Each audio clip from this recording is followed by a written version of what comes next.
Karim's biryani paradise at liberty and catering services, கோடம்பாக்கத்தின் அறுசுவை அடையாளம்.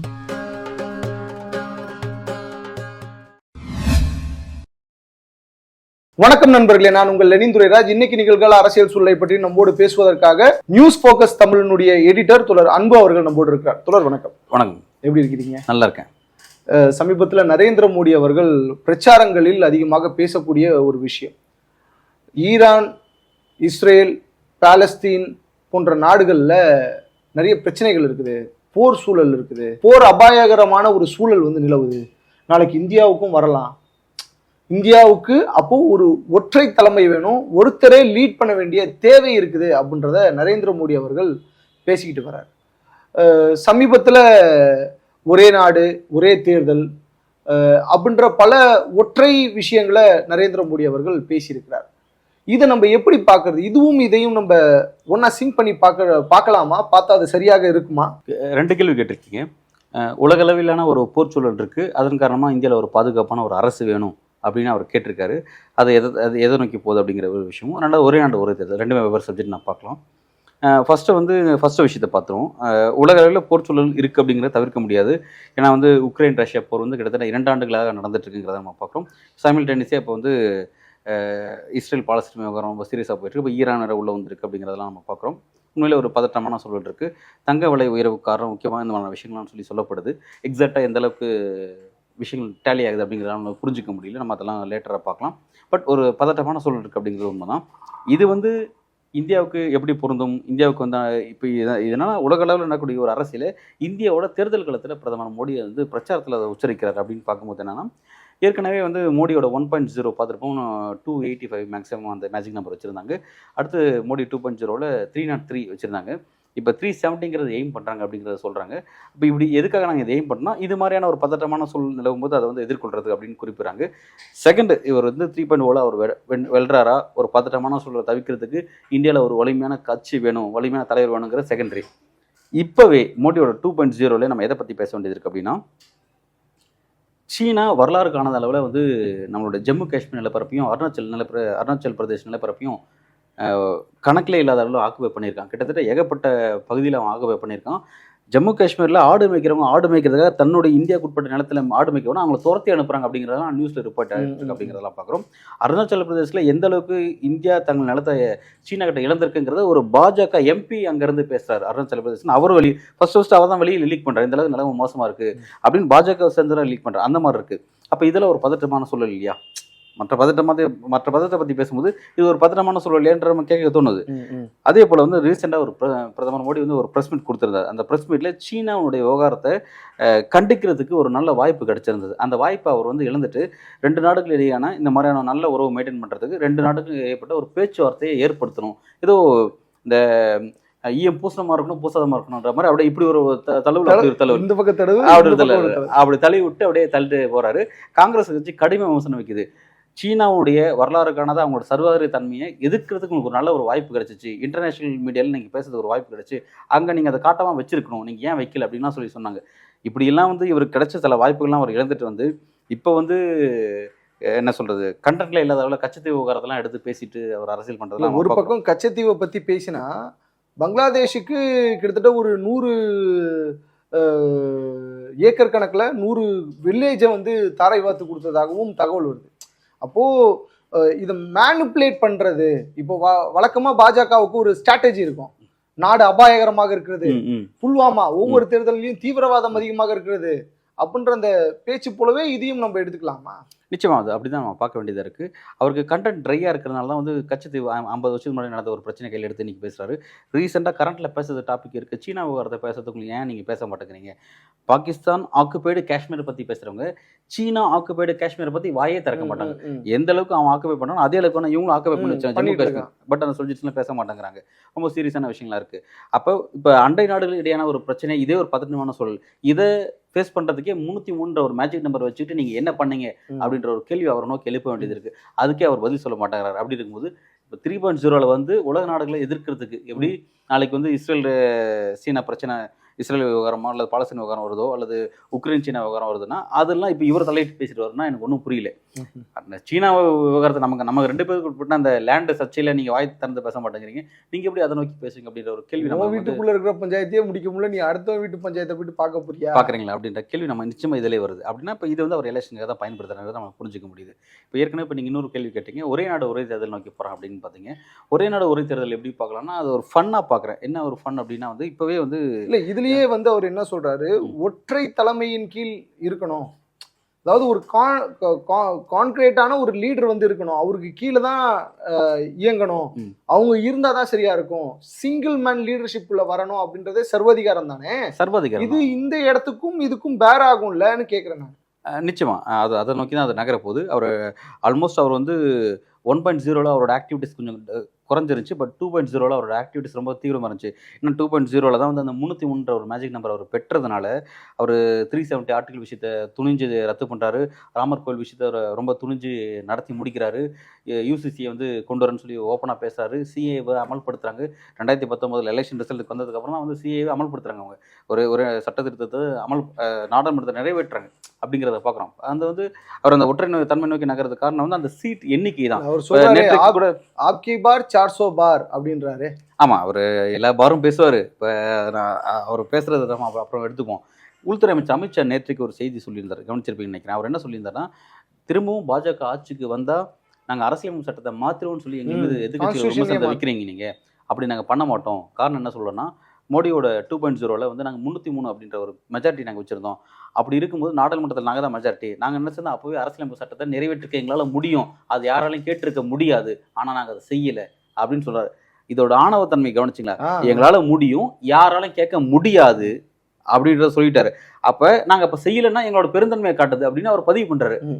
இப்போ இந்த நேற்று ஸ்டேட்மெண்ட்டில் ஒரு பிரச்சாரத்தில் அஜெண்டா ஆல்ரெடி இருக்கு. அவர் என்ன சொன்னா, எங்களை யாரும் கேட்க முடியாதுன்னு குறிப்பிடாரு. இங்கே தான் நம்ம புரிஞ்சுக்கணும். ஏன்னா வரலாற்றில் இல்லாதவர்கள் வந்து எதிர்க்கட்சிகள் 145 பேர் ஒரே இடத்துல சஸ்பெண்ட் பண்ணிட்டு நாடாளுமன்றத்தில் முக்கியமான மசோதாக்கெல்லாம் நிறைவேற்றினதெல்லாம் வந்து இந்த முறை தான் நம்ம பார்த்தோம். இதோட மோசமான தன்மையில வேறு எங்கேயுமே இது மாதிரி இந்தியா பார்த்தது கிடையாது. அந்த மாதிரியான சீரியஸ் தன்மை வந்து இவங்ககிட்ட இருக்கு. இப்படிலாம் வச்சுக்கிட்டு இவங்க வந்து வெளிப்படையாக வந்து நாங்கள் கான்ஸ்டியூஷனை மாற்றோம் அப்படின்லாம் வந்து சொல்றது வந்து உண்மையிலேயே நகைப்புக்குரிய ஒரு விஷயமா இருக்குது. நீங்கள் கேட்ட மாதிரி வந்து அந்த ஒரே நாடு ஒரே தேர்தல் விவகாரம் வந்து நம்ம அதை பேசும்போது எப்படின்னா, இன்றைக்கி நம்ம பேசிட்டு இருக்கும்போது 543 கான்ஸ்டியூஷன், ஓகேவா, 543 கான்ஸ்டியூஷனுக்கு தொகுதிகளுக்கு எலெக்ஷன் நடக்குது அப்படிங்கிறபோது இது கூடவே எக்ஸ்ட்ரா 4 ஸ்டேட்டில் மட்டும் சிஎம் எலெக்ஷன் சட்டப்பேரவை நடக்குது. அருணாச்சல பிரதேஷ், ஒரிசா, ஆந்திர பிரதேஷ், சிக்கிம், இந்த 4 மட்டும் தான் வந்து சட்டப்பேரவை நடக்குது. மற்றது எல்லாமே 543. இவ்வளோ எலெக்ஷனும் 7 கட்டமாக ஏன் நீங்கள் நடத்தணுன்ற ஒரு கேள்வி எழுது. ஜம்மு காஷ்மீரில் மொத்தமே லடாக் உட்பட 6 நாடாளுமன்ற தொகுதி தான். 6மே 6 நாளாக நடத்துறீங்க, 6 பேச நடத்துறீங்க. என்ன நடத்த வேண்டியது இருக்குது உங்களுக்கு?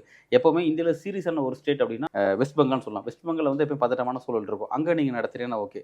எல்லாத்தையும் வளர்ச்சி இப்படி நீங்கள் நடத்துறதுக்கான காரணமே வடகிழக்கு மணிப்பூரில் மொத்தமே 2 கான்ஸ்டியூஷன், அதுக்கு 2க்கு பேச நடத்துறாங்க. பார்த்துங்க, அது சரி, அப்படிதான் நடத்துறீங்க. அப்போ நடத்துங்க, ஒன்றாவது கிளாரிட்டி நடத்தி முடிச்சிங்களா? பேஸ் 1 என்ன நடந்துச்சு? இவிஎம் மிஷினை போட்டு உடச்சி போட்டு எரிச்சு தள்ளியிருக்காங்க.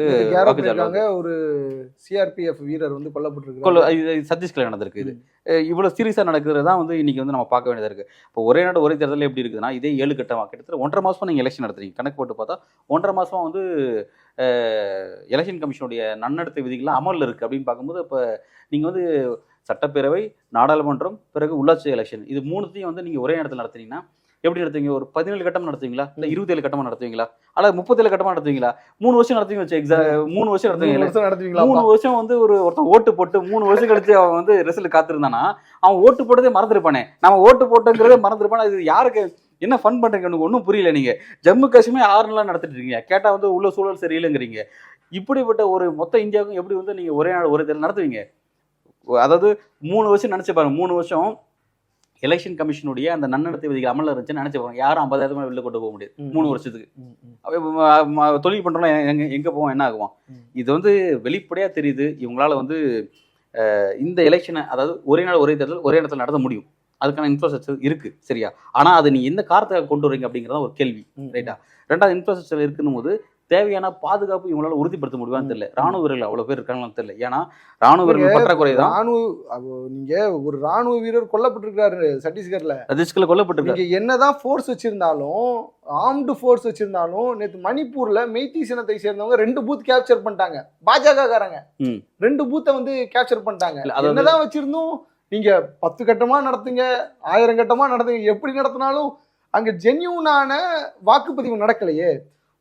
ஒரு மக்கள் வந்து எதுக்காக இருப்பாங்க? 5 வருஷத்துக்கு ஒரு வாட்டி நாட்டினுடைய ஒரு முக்கியமான ஜனநாயக திருவிழா. அந்த திருவிழாவில் அவர்களை பங்களிக்க வேணும் அப்படின்றதுக்காக போறாங்க. அந்த இடத்துல கூட உங்களால பாதுகாப்பு கொடுக்க முடியலையே அப்படின்ற அந்த கேள்வி எழுது. நிச்சயமா வந்து இதுக்கு இந்த மாதிரியான கேள்விக்கு எலெக்ஷன் கமிஷன் பதில் சொல்லி ஆகணும். ஏன்னா இப்போ வந்து இதை நம்ம ஒரு கால்பந்து கவர்மெண்ட் சொல்லலாம். ஏன்னா வந்து மோடிக்கு பவர் கிடையாது, எலெக்ஷன் கமிஷன் தான் பவர். எலெக்ஷன் கமிஷன் மணிப்பூர் சம்பந்தத்துக்கு பதில் சொல்லி ஆகணும். சத்தீஸ்கர்ல நடந்த அந்த இன்சிடென்ட்க்கு எப்படி ஒரு பிஆர்எஃப் எப்படி ஒரு பாதுகாப்பு எப்படி வந்து ஒரு பாதுகாப்பு வீரர் கொல்லப்பட்டாரோ அவருக்கு அந்த மரணத்துக்கு அவர் பதில் சொல்லி தான் ஆகணும். ரொம்ப கேஷுவலாக வந்து நேற்றைக்கு நடந்த இஷ்யூஸ்ன்னு சொல்லி எடுத்து பேப்பரில் ரிப்போர்ட் பண்ணியிருக்கு. இங்கே இப்படி நினச்சி, இங்கே இப்படி நினச்சி, இங்கே இப்படி நினச்சி சத்தீஸ்கரில் பார்த்தீங்கன்னா ஒரு பாதுகாப்பு வீரர் கொல்லப்பட்டார் அப்படின்னு அடுத்த செய்தி கொண்டாங்க. இது ஒரு பாதுகாப்பு வீரரா? அவன் வந்து என்ன அதெல்லாம் இந்த செய்தி, அது பெட்டி செய்தி, அது அவ்வளோ கேஷுவலாக சொல்லிட்டு போய் இன்னைக்கு சுப்ரீம் கோர்ட் வந்து என்ன பேசியிருக்கு அப்படின்னாக்கா, எலெக்ஷன் கமிஷன் எலெக்ஷன்ல நடந்திருக்கக்கூடிய விஷயங்களுக்கு உரிய இது எடுத்துக்கணும், ரெஸ்பான்சிபிலிட்டி எடுத்துக்கிட்டு அதுக்கு வந்து ரீப்ளே பண்ணணும். இந்த மாதிரியான இன்சிடென்ட்ஸ் இனிமேல் நடக்காமல் இருக்கிறதுக்கான அஷூரன்ஸை வந்து கொடுக்கணும் அப்படின்ற அந்த விஷயங்களையும் பற்றி பேசியிருக்கு சுப்ரீம். ஆமாம், அவங்க எடுத்துப்பாங்க. ஏன்னா வந்து கேரளாவில் காசர்கோடில் நடந்த ஒரு இன்சிடென்ட்டு, அங்கே வந்து ஒரு பட்டன் அழுத்தினா பாஜக 2 வாக்கு பதிவாகுது. இது வந்து ஒரு வாக்குச்சாவடியில் நடந்த ஒரு இன்சிடென்ட். இதுக்கு சுப்ரீம் கோர்ட்டில் இந்த வழக்கு விசாரணை நடத்தும் போது அப்போ எலெக்ஷன் கமிஷன் வந்து சொல்லுது, இந்த மாதிரி வந்து ஒரு விஷயம் நடக்காது, இதை நாங்கள் பொறுப்படுத்துகிறோம், இந்த மாதிரி விஷயம் நடக்காதுன்னு சொல்லி எலெக்ஷன் கமிஷன் சொல்லுது. அப்படின்னா நீதிபதி கேட்குறாரு, நீங்கள் அந்த காசர்கோடு அந்த பகுதியில் நடந்த அந்த வாக்குச்சாவடி நடந்த அதோட அதிகாரியா அல்லது ஒட்டுமொத்த எலெக்ஷன் கமிஷன் அதிகாரின்னு கேட்குது நீதிபதி. கேள்வி கேட்குறாங்க. இந்த அசிங்கம் தேவையா? வெளிப்படையே கேட்குறாங்க. எப்படி எங்கேயோ ஒரு பிரச்சனை ஆச்சு, அதை எப்படி உங்களோட ரெஸ்பான்ஸ் எடுத்து நீங்கள் சரி எடுத்துக்கிறீங்க? அந்த மாதிரி மணிப்பூரில் ஒருத்தர் வந்து ஒரு இவி மிஷின் நடந்த பிரச்சனையாகி மக்களுக்கு வந்து ஒரு பெரிய இஷ்யூவாக இருக்குது. சத்தீஸ்கரில் வந்து ஒருத்தர் கொல்லப்பட்டிருக்காங்க. அப்போ அதுக்கு நீங்கள் பொறுப்படுத்தி தானே ஆகணும். நீங்கள் கேரளா காசர்கோடு நடந்தால் அதுக்கு வந்து வாய் திறந்து பேசுகிறீங்களே, நீங்கள் ஈவியும் பாதுகாக்கிறீங்களே. அப்போ எலெக்ஷன் டியூட்டியில் இருந்த ஒருத்தர் இறந்து போனால் அவன் ஏன் நீங்கள் பாதுகாக்க மாட்டேங்கிறீங்க? அந்த கேள்வி உங்களுக்கு நோக்கி வரதான் செய்யும். இதெல்லாம் இவங்க வந்து எடுத்து நிச்சயமாக அதுக்கு பதில் சொல்லி ஆகணும். இவங்க வந்து வெளிப்படையாக வந்து இதை நோக்கி நகராங்க. நீங்கள் ஏற்கனவே கேட்ட மாதிரி குற்றத்தன்மையை நோக்கி நகரதா, ஒரே நாடு ஒரே தேர்தல் அப்படின்னா நிச்சயமாக அதை நோக்கி தான் நகருது. அவர் வந்து பாதுகாப்பட்ட உலக அளவில் இருக்குது, அதுக்கு வந்து ஒரு வலிமையான கட்சி வேணும், அதுக்கு எனக்கு தான் வாக்களிக்கணும் வெளிப்படையாக அவர் பேசுகிறார். ரொம்ப சீரியஸான ஒரு விஷயம். நீங்கள் பார்த்துட்டீங்கன்னா இப்போ நம்ம பேசிட்டு இருக்க இந்த கொஞ்ச நேரத்துக்கு முன்னாடி தான் ராஜஸ்தான், அதாவது ஃபர்ஸ்ட் பேஸ் எலெக்ஷன் முடிஞ்சிருக்கு. ஃபர்ஸ்ட் பேஸ் எலெக்ஷன் வந்து பார்த்தீங்கன்னா ராஜஸ்தானில் மொத்தம் 25 நாடாளுமன்ற தொகுதியில் இருக்குது. அதில் 12க்கு எலெக்ஷன் முடிஞ்சிருக்கு. 12லையும் பிரதமர் மோடி தான் ஜெயிப்பார்னு சொல்லி வெளிப்படையாக இன்னைக்கு அமித்ஷா பேசுகிறார்.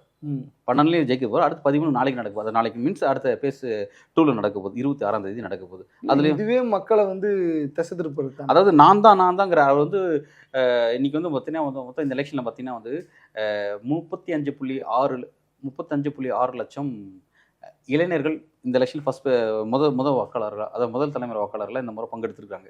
அந்த ஃபர்ஸ்ட் பேஸில் நான் சொல்கிறேன், ஃபர்ஸ்ட் பேஸில் மொத்தம் 35 லட்சம் இளம் வாக்காளர்கள் பங்கெடுத்துருக்காங்க. அவ்வளோ பேர் வாக்களிச்சது ரொம்ப நன்றி, நீங்களாம் வந்து வலிமையான ஜனநாயகம் வேணும்னு சொல்லிட்டு என்டிஏக்கு தான் வாக்களிச்சிருப்பீங்க அப்படின்ற அடிப்படையில் அவர் தன்னோட கருத்தை அங்கே பதிவு பண்ணுறாரு. வெளிப்படையாக சொல்கிறாரு. தான் ஜார்க்கண்டில் ராஜஸ்தானில் எலெக்ஷன் வந்திருக்கு. ராஜஸ்தானில் 12 தொகுதிக்கு நீங்கள் வாக்களிச்சிருக்கீங்க, 12 வந்து பிரதமர் மோடியை வின் பண்ணுறதுக்காக வாக்களிச்சிருக்கீங்க சொல்லி ஓப்பனாக சொல்கிறேன்னா, அப்போ நீங்கள் எப்படி அப்போ அந்த இடத்துல மோடி தான் வந்து ஒற்றை ஆகிக்கணும், அவர் மட்டும் தான் அங்கே அனாமத்தா நின்னார், வேறு யாருமே அங்கே நிற்கவே இல்லையா? இது என்ன மாதிரியான தன்மை? ரொம்ப ஆக்சுவலாக வந்து ரொம்ப சீரியஸான சப்ஜெக்ட் நோக்கி போகுது. phase 1 முடிஞ்சிருக்கு. phase 2 பார்த்தீங்கன்னா கேரளா மொத்தம் 20க்குமே நடக்குது. கேரளாக்கு 20 நடக்குது. கர்நாடகாவை சரிபாதையை பிரிக்கிறாங்க. 28 சரிபாதையை பிரித்து 14 phase 2க்கும் மீதி 14 வந்து phase 3க்கும் நடத்த போகிறாங்க. இது கூடவே ராஜஸ்தானில் மீதி இருக்கிற 13க்கு நடத்த போகுது. இது 3 முக்கியமான ஸ்டேட். இது 3 முக்கியமான ஸ்டேட்டுக்காக பாஜக சில முக்கியமான விஷயங்கள்லாம் கையில் வச்சிருக்கிறதா வந்து ஏற்கனவே நம்ம நியூஸ் பார்க்குறோம். இந்த இடத்துல வந்து மதவாத அரசியல ஏற்கனவே இப்போ சமீபமாக பாஜக வந்து கடந்த ஒரு 20 நாட்களாக கூர்மைப்படுத்திட்டு இருக்காங்க. அந்த மங்கிய முனையை வந்து கூர்மைப்படுத்துறதை நம்ம பார்க்குறோம். கேரளாவில் வந்து கேரளா ஸ்டோரி திரைப்படத்தை வந்து திரும்ப வந்து தூர்தர்ஷனில் ஒளிபரப்பு செய்கிறாங்க. அதை வந்து திரும்ப அந்த படத்தை ஒரு பேசுபொருள் பொருளை உருவாக்குறாங்க. இது ரொம்ப சீரியஸாக நோக்கி போகுது. இதோட மட்டும் இல்லை, ஏன்னா திரைப்பட பாலிடிக்ஸ் அவங்க ரொம்ப சீரியஸாக எடுக்கிறாங்க. கிட்டத்தட்ட ஒரு 16 திரைப்படங்களை வந்து இந்த தேர்தலுக்காக அவங்க ரெடி பண்ணி வச்சிருக்காங்க. மே 7ஆம் தேதி வந்து பார்த்தீங்கன்னா வந்து குஜராத்தோட எலெக்ஷன் 25, குஜராத்தை மொத்தம் 26 சட்டமன்ற குஜராத்தில் மொத்தம் 26 நாடாளுமன்ற தொகுதி. அன்னைக்கு வந்து மே 7ஆம் தேதி எலெக்ஷன் ஆகுது. மே 3ஆம் தேதி சபர்மதி ரிப்போர்ட்னு ஒரு படம் ரிலீஸ் ஆக போகுது. ரொம்ப சீரியஸான சப்ஜெக்ட். கோத்ரா ரயில் எரிவு சம்பவம். யாத்ரீகர்கள் கொல்லப்பட்டதை மட்டும் தான் அந்த படத்துல படமாக்குறாங்களே தவிர அதன் பிறகு நடந்த கலவரத்தை அந்த கலவரத்தை கிட்டத்தட்ட இஸ்லாமியர்கள் மீது இனப்படுகொலை நடந்தது அதை படமாக்கல. அந்த படம் ஒரு ஆஃப் மட்டும் எடுத்து படம் பண்ண போறாங்க. 56 யாத்திரைகள் எப்படி கொல்லப்பட்டாங்க, இந்து யாத்திரைகள் அயோத்தி கோயிலுக்கு போயிட்டு வந்து இறந்துருக்காங்களே, இப்போ 22 வருஷத்துக்கு முன்னாடி நடந்த ஒரு இன்சிடென்ட்டை இன்னைக்கு மக்கள்கிட்ட கொண்டு வந்து காட்ட போறாங்க அந்த படத்தின் மூலமா. எதுக்கு இது 3 நாள் குஜராத் எலெக்ஷன் நடக்க போகுது, அதுக்கு முன்னாடி ஒரு படத்தை நீங்கள் ரிலீஸ் பண்ணுறீங்க, இது எதை நோக்கி கொண்டு போகுது? இந்த மாதிரி வந்து ரொம்ப சீரியஸான, அதாவது தமிழ்நாடு ரொம்ப க்ளீனாக முடிஞ்சிச்சு, ரொம்ப அமைதியாக 39+1 ரொம்ப கிளியராக வந்து முடிஞ்சிச்சு, எந்த விதமான பத்திரமான இஷ்யூஸ் எதுவுமே இல்லை, கலவரங்கள் எதுவுமே இல்லை. ஆனால் டுவர்ட்ஸ் இப்போ நீ வரக்கூடிய பேஸ் 2ஓ பேஸ் 3ஓ என்ன வேணால் நடக்கலாம். நான் ஆல்ரெடி சில மத ரீதியான இஷ்யூஸ் நான் சொல்ல மாதிரி இந்த சில திரைப்படங்கள் மூலமாக சில டாக் இப்போயே வர ஆரம்பிச்சிருச்சு. நீ போக போக நிலைமை எந்த அளவுக்கு மோசமாக போகுதுன்றது தெரியல, இன்னும் கையில் வேறு என்னென்ன விஷயங்கள் வச்சுருக்காங்கிறதும் தெரியல. அதாவது இந்தியா ஒரு மிகப்பெரிய ஜனநாயக நாடு, இந்த உலகத்திலேயே மிகப்பெரிய ஒரு ஜனநாயக நாடு இந்தியா. இந்த இந்தியாவில் ஒரு அதிகாரம் தொடர்ந்து ஒருவரிடமே குவிக்கப்படுறது அப்படின்றது ஒரு மிகப்பெரிய சர்வாதிகாரத்தை நோக்கி பயணிக்கும், அதாவது டிக்டேட்டர்ஷிப்புக்கு போகும். ஹிட்லரை விடவும் மிகவும் பலமான ஒரு டிக்டேட்டராக ஒரு ஆட்சி இந்தியாவில் அமைந்து விட்டால் மிகவும் மோசமான அபாயகரமான சூழலில் இந்தியா இருக்கும் அப்படின்றத தோழர் அன்பு அவர்கள் சொல்லியிருக்கிறார். அடுத்து நடைபெற இருக்கக்கூடிய இந்த 6 கட்ட தேர்தலும் ரொம்ப முக்கியத்துவமாக இருக்கிறது. இந்தியாவில் இருக்கக்கூடிய யங்கான ஓட்டர்ஸ், புது வாக்காளர்கள் இந்தியாவினுடைய அரசியலை உன்னிப்பாக கவனிக்க வேண்டிய தருணம் இது. இப்போ நம்ம தவற விட்டுட்டோம் அப்படின்னாக்கா இதை கூட இனிமே நம்ம பேச முடியாத ஒரு சூழல் வந்துடும் அப்படின்றத நீங்க சொல்றதுல இருந்து பார்க்குற தோழர். எங்களுக்காக நேரம் ஒதுக்கி உங்களுடைய நேரத்தை செலவிட்டதுக்கு ரொம்ப நன்றி. ஊடகம் கார்ப்பரேட் அரசியல்வாதிகளின் கைப்பாவையாக அடிமைகளாக இருந்தது போதும், இனி சாட்டை எடுத்து சுழற்றும் நேரம் வந்துவிட்டது. ஊடகம் பொதுமக்களாகிய உங்களுக்காக உங்களாலேயே இயக்கப்பட வேண்டும். ஊடக சுதந்திரத்திற்காக உங்களின் பங்களிப்பை இன்றே அளித்திடுங்கள்.